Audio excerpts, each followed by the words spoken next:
ago, I also sat where you are sitting. 50 years ago, that's 1975.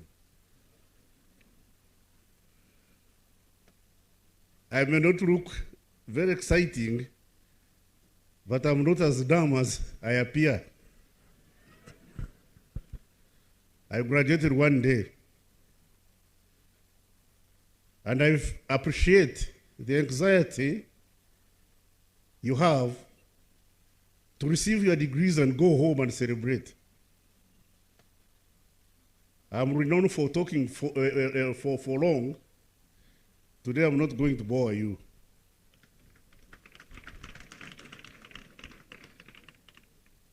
I was presented with a speech which I had written, but when I went through, I found it was a sojourn in idealism and metaphysics. I'm a materialist,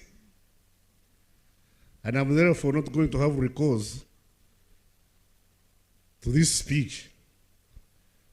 I'll speak directly and from the heart, and I'll talk to you. Knowledge is a result of experience. Accumulated knowledge and is elastic. Knowledge is universal and eternal.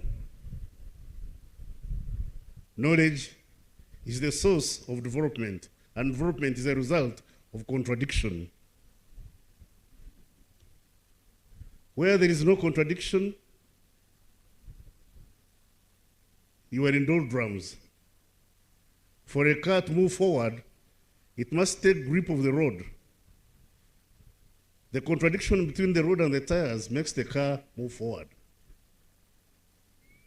Therefore, you who are going out, don't fear contradiction.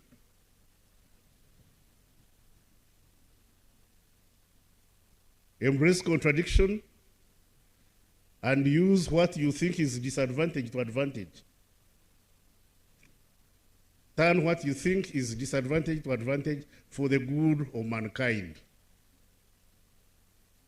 You are here as a result of the good deeds of your forebearers. We remember Jesus Christ and Muhammad, Prophet Muhammad, for the good things they did, not for the alcohol they drank. The good things they did, for which we remember them. Therefore, as you go into the world, do good. Don't be victims of the phenomenon of poverty of philosophy. Poverty of philosophy.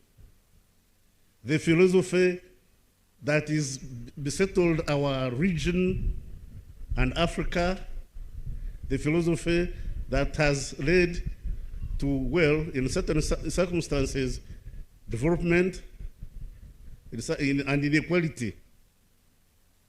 The philosophy of primitive capitalism, primitive accumulation, which is corruption.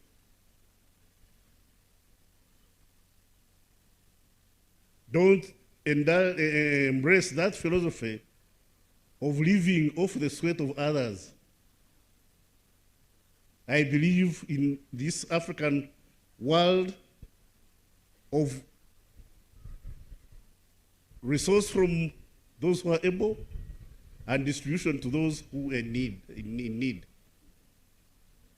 Don't allow people to tell you we are stealing on your behalf.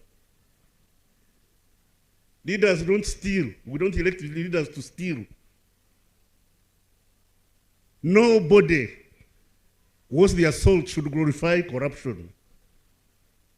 Oh, that this person stole and shared with you. No. You steal 10, you share with us 1, and then you say you stole on our behalf. Did we send you to steal? If you are in leadership, you have to be upright and accountable. Upright and accountable. Those of you in authority, stop confusing request, demand for accountability with hate speech. That's digressing from democratic practice in leadership to rule by law. Our philosophy is rule of the law, not rule by law. When you practice that, then it means you've digressed from the philosophy that took us to the bush. We went to fight not to enrich people, but to correct the situation that was obtaining in this country. People died. We didn't die for the glorification of the corrupt. Down the road, we seem to have digressed. We seem to have digressed to the extent that you people here in Uganda and elsewhere in East Africa clap for the corrupt. You glorify you glorify iniquity. You don't want to stand up and tell us, those of us who are in the leadership, that you deserve better. I feel bleeding when I see African people drowning in the Mediterranean, running away from resource-rich Africa, going to resource-exhausted Europe, just because the previous generations and our generation have failed to turn the resources of Africa into comfort for our people,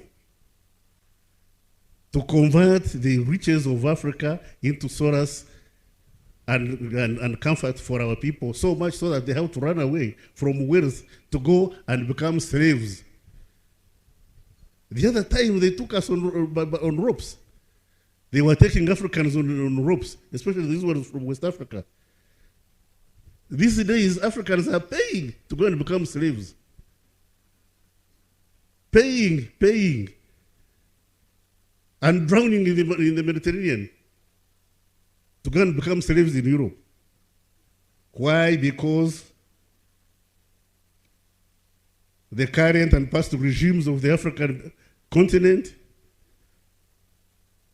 should say sorry for letting you down. Now, young people, I want to challenge you that you should support those of us who still stand up and say no. The struggle for freedom, the struggle for justice should not be in vain. I may not have long to go. Like I've said, I graduated 50 years ago, so you can imagine how long I have to go. It's not very long. Maybe, probably some 10, 15 years. But for you, you still have 50, 60 years ahead of you. Don't accept to pay the price we have paid for you, to repay for what we have gained on your behalf. No. Stand up and tell us, sorry, enough is enough. You have to stop here. What we are managing is not ours.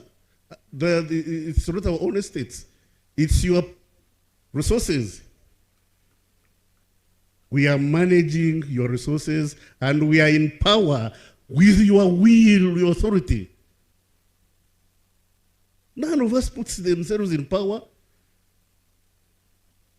We are in power because you vote us into power, and therefore we should be held accountable. Accountable across the continent. Not only in Uganda, not only in Sudan, not only in Egypt, not only in South Africa, the whole continent. We should be ashamed of being treated as the third world citizens of the world. We should work very hard to recover our dignity, to stand up among people and say, we are also civilized. You can't be civilized when you are being accused of corruption, of graft, of greed. There is enough, there is enough to satisfy man's need, but there isn't enough to satisfy man's greed. Because greed is elastic. Greed is elastic ad infinitum ad nusiam. Therefore, young people, I implore you, pick the button where we are dropping it and struggle for freedom, for mankind, and for yourselves. I thank you.